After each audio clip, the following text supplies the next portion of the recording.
Hello കൂട്ടരെ, ഇപ്പം ഞാനുള്ളത് നമ്മുടെ കൊടുങ്ങല്ലൂർ അമ്മയുടെ മണ്ണിലാണ്. അപ്പോൾ ഇനി നമുക്ക് വെറും ഒരു ദിവസമേ ഉള്ളൂ നമ്മുടെ ഇവിടുത്തെ താലപ്പൊലിക്ക്.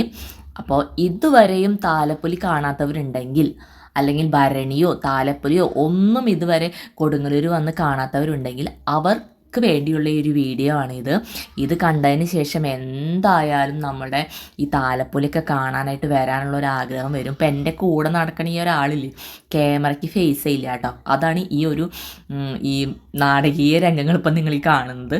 എന്ത് പറഞ്ഞാൽ ആൾ ക്യാമറയ്ക്ക് മുഖം കൊടുക്കില്ല എന്ന് കൽപ്പിച്ചറിയിക്കുക. ഞാനുണ്ടാൾ, ഞാൻ വിട്ടു കൊടുക്കില്ല. ക്യാമറയ്ക്ക് ഇങ്ങനെ നീക്കി പിടിച്ചൊക്കെ നിൽക്കേണ്ട ആൾ അത്രത്തോളം നീങ്ങി പോവാണ്. കൊടുങ്ങല്ലൂർ അമ്മയെ വന്ന് തൊഴാത്തവരാരെങ്കിലും ഉണ്ടോ? ആരെങ്കിലും ഉണ്ടെങ്കിൽ എൻ്റെ കമൻറ്റ് ബോക്സിൽ വന്ന് ഒന്ന് പറഞ്ഞോളോട്ടെ. എന്തുകൊണ്ടാണ് നിങ്ങൾ വന്ന് തൊഴാത്തതെന്നും. ഒരുവിധം മലയാളികൾ എല്ലാവരും നമ്മുടെ കൊടുങ്ങല്ലൂർ അമ്മയെ വന്നൊക്കെ തൊഴുതിട്ടുണ്ടാവും. എനിക്കും ഒരു 5 വർഷമായിട്ടുള്ള പരിചയമാണ്. 5 വർഷമായിട്ട് പരിചയമുള്ളൂ എന്ന് നിങ്ങൾ വിചാരിക്കേണ്ട. കാരണം ഞാനും അമ്മയും തമ്മിലൊരു ഡീപ്പ് അറ്റാച്ച്മെൻറ്റ് ഉണ്ടായത് ഈ ഒരു 5 വർഷ കാലഘട്ടത്തിലാണ്. അതിനൊരു കാരണമുണ്ട്, അത് ഞാൻ പിന്നെ പറയാം. താലപ്പൊലിക്ക് മുമ്പുള്ള ഒരു സാമ്പിൾ വീഡിയോ ആണ്, അത്രമാത്രം.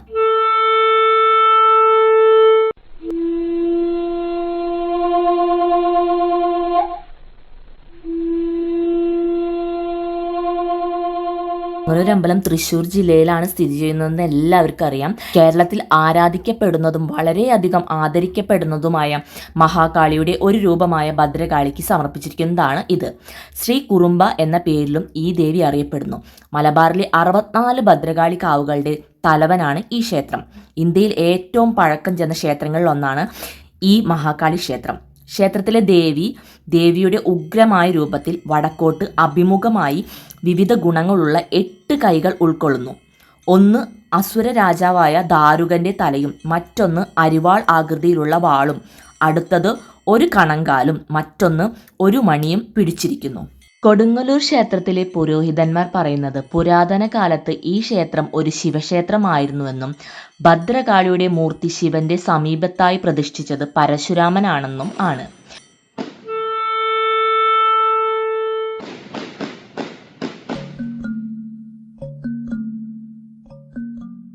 ദേവിയുടെ മൂലസ്ഥാനം കീഴ്ക്കാവിലെ പുലപാദത്തിലാണ് സ്ഥിതി ചെയ്യുന്നത്. ഹിന്ദു പുലയർ സമുദായത്തിൽപ്പെട്ട വള്ളോൺ എന്നാണ് പ്രധാന പുരോഹിതൻ അറിയപ്പെടുന്നത്.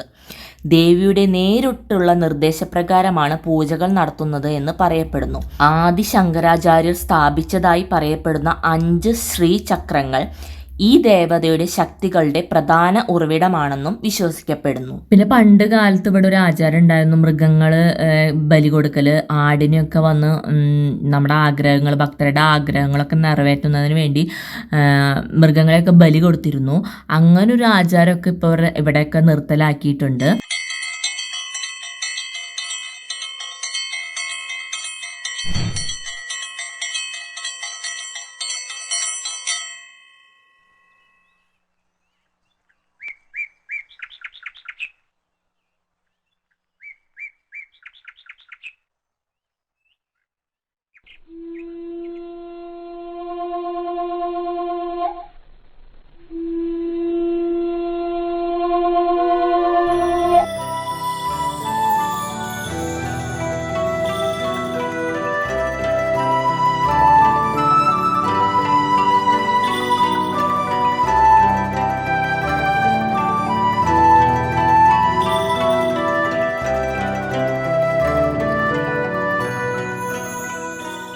ഇവിടെ പ്രധാനപ്പെട്ട 2 ഉത്സവങ്ങളാണ് ഭരണിയും താലപ്പൊലിയും. അപ്പോൾ ഇനി ഒരു ദിവസം കഴിഞ്ഞാൽ നമ്മുടെ ഇവിടുത്തെ ഈ വർഷത്തെ താലപ്പൊലി തുടങ്ങുകയാണ്.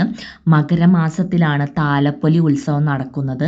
മകരസംക്രാന്തിയുടെ വൈകുന്നേരം മതപരമായ ആചാരങ്ങളോടെയാണ് 4 ദിവസം നീണ്ടു നിൽക്കുന്ന താലപ്പൊലി ആരംഭിക്കുന്നത്. കൊടുങ്ങല്ലൂർ താലപ്പൊലി എന്നത് കൊടുങ്ങല്ലൂർ ശ്രീ കുരുമ്പ ഭഗവതി ക്ഷേത്രത്തിലെ പ്രധാന ഉത്സവമാണ്. ഇത് മകരമാസത്തിലാണ് നടക്കുന്നത്. ഈ ആഘോഷം ഭക്തർക്ക് പ്രത്യക്ഷ ബലം നൽകുന്ന ഭഗവതിയെ സ്മരിക്കാനും രോഗങ്ങൾ, ആപത്തുകൾ എന്നിവയിൽ നിന്ന് സംരക്ഷണം തേടാനും ലക്ഷ്യമിടുന്നു. കുടുംബി, മലയരയൻ സമുദായങ്ങളുടെ പരമ്പരാഗത ചടങ്ങുകൾ, 1001 കഥനവെടികൾ, എഴുന്നള്ളിപ്പുകൾ എന്നിവ ഈ ഉത്സവത്തിന്റെ പ്രധാന ആകർഷണങ്ങളാണ്. പിന്നെ ആ ദിവസങ്ങളിൽ പ്രധാന ചടങ്ങുകൾ എന്ന് പറഞ്ഞാൽ സംഘംകളി, കഥന വെടികൾ 1001 വെടികൾ മുഴങ്ങുന്നു. പിന്നെ കുടുംബി സമുദായം, അതായത് സവാസിനി പൂജ, ആടിനെ നടതള്ളൽ, വാദ്യമേളങ്ങളോടെ ക്ഷേത്രത്തിലേക്ക് എഴുന്നള്ളത്ത്.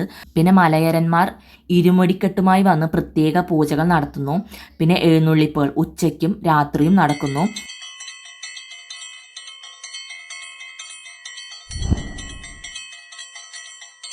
പിന്നെ വേറൊരു ഐതിഹ്യം എന്ന് വെച്ചാൽ കേരളത്തിലെ മറ്റ് പല ഭഗവതി ക്ഷേത്രങ്ങളിലേക്കും കൊടുങ്ങല്ലൂരിൽ നിന്നാണ് ദേവിയെ ആവാഹിച്ചു കൊണ്ടുപോകുന്നതെന്നും ഒരു വിശ്വാസമുണ്ട്. പിന്നെ കൊടുങ്ങല്ലൂരമ്മയെ ദർശിക്കുന്നത് കടുത്ത ആപത്തുകളും രോഗങ്ങളും തടയാൻ സഹായിക്കുമെന്നും ചൊവ്വ, വെള്ളി, ശനി, അമാവാസി, പൗർണമി, ഭരണി ദിവസങ്ങൾ ദർശനത്തിന് പ്രധാനമാണെന്നും വിശ്വസിക്കുന്നു.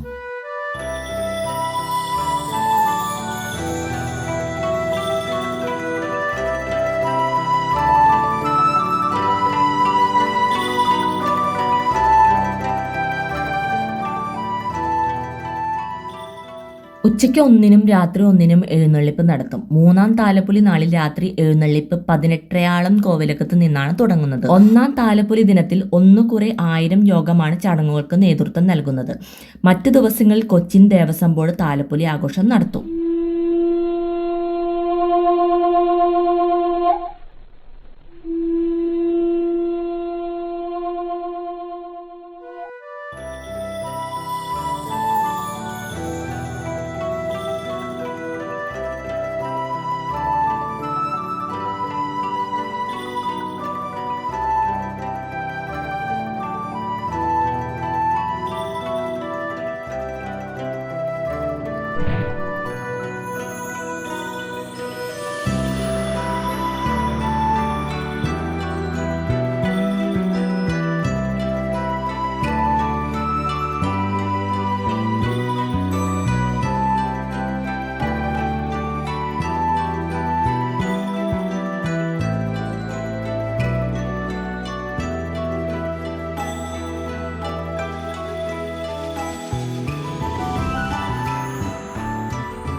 കൊടുങ്ങല്ലൂർ അമ്പലത്തിലെ ഒരു പ്രത്യേക ആചാരങ്ങളാണ് നവരാത്രി ആഘോഷം ഭാഗമായുള്ള 1000 വിളക്ക്.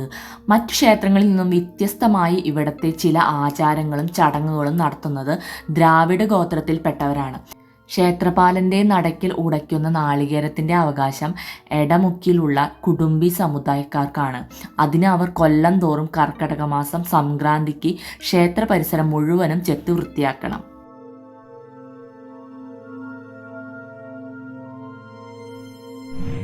കേരളത്തിലെ പഴയ ആചാരങ്ങളിൽ ഒന്നായ കൂട്ടമിരിപ്പ് ഇപ്പോൾ കേരളത്തിൽ കൊടുങ്ങല്ലൂർ ക്ഷേത്രത്തിൽ മാത്രമേയുള്ളൂ. മലയാള മാസം 1-ാം തീയതിയാണ് കിഴക്കേ നടയിൽ കൂട്ടമിരിപ്പ്. ഇത് പഴയ കാലത്തെ സഭയാണെന്നാണ് വിശ്വാസം. സങ്കടക്കാരാരുമില്ലെങ്കിലേ ഈ കൂട്ടം പിരിയൂ എന്നാണ് വിശ്വാസം.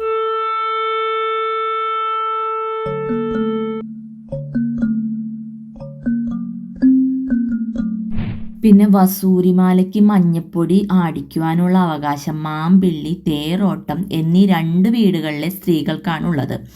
എല്ലാ നടയ്ക്കലുമുള്ള ദീപസ്തംഭങ്ങൾ തെളിയിക്കലും പ്രസാദങ്ങൾ കൊടുക്കലും വടക്കേ നടയിലുള്ള ആൽത്തറകളിൽ പൂരുരുട്ടാതി മുതലിരുന്ന് കന്നി വെളിച്ചപ്പാടന്മാരെ വെട്ടി തെളിയിച്ച് വാളും ചിലമ്പും കൊടുക്കാനുള്ള അധികാരം അവകാശങ്ങളും മേൽപ്പറഞ്ഞ 2 വീടുകളിലെ ആണുങ്ങൾക്കാണുള്ളത്. മേൽപ്പറഞ്ഞ 2 വീട്ടിലെയും സ്ത്രീകളും പുരുഷന്മാരുമാണ് ദേവിയുടെ ക്ഷേത്രത്തിലെ അടിച്ചുതളി, പാത്രം തേപ്പ്, പൂവ് കൊടുക്കൽ, മലരു വറക്കൽ, അരി അടിക്കൽ, മഞ്ഞൾ പൊടിക്കൽ എന്നീ ചുമതലകൾ ചെയ്തു പോരുന്നത്. വർഷങ്ങളായി ഇതിന് ഒരു വീഴ്ചയും വരുത്തിയിട്ടില്ല.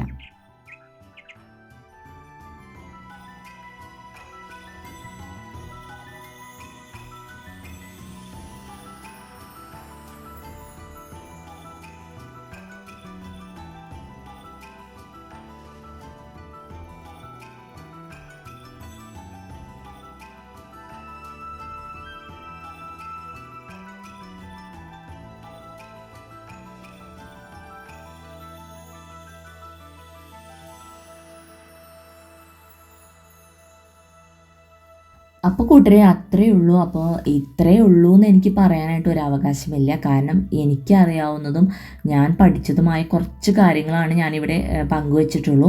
ഇനിയും ഒരുപാട് കഥകളുണ്ട് കൊടുങ്ങല്ലൂർ അമ്പലത്തിനും കൊടുങ്ങല്ലൂർ ജനങ്ങൾക്കുമുണ്ട്. അപ്പോൾ ഇനി ഈ ഒരു ദിവസം കഴിഞ്ഞ താലപ്പൊലി നമ്മളുടെ തുടങ്ങുകയായി. 4 ദിവസത്തെ താലപ്പൊലി അടിച്ച് പൊളിച്ചുള്ളൊരാഘോഷമാണ്.